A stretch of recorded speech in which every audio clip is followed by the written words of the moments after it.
Всем привет, с вами я, Лиза. Ребята, я сейчас буду кататься на велике. Ладно, сейчас выйду на улицу. Сейчас скажу. Мы сейчас будем ехать кататься, и Вадим, и он хочет съехать на велику. Вот отсюда. Да, он не видел. И мечта сбылась. В общем, мы уже приехали.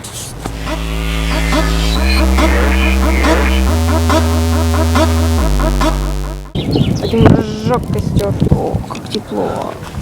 Что, 2 веточки?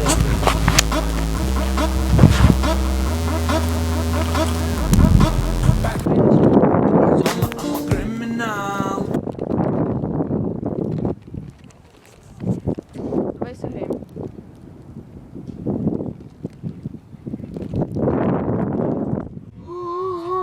Язык.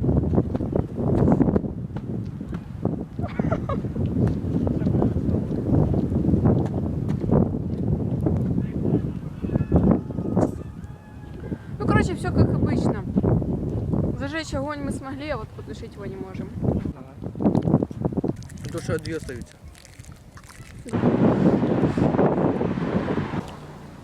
Вот так вот мы покатались.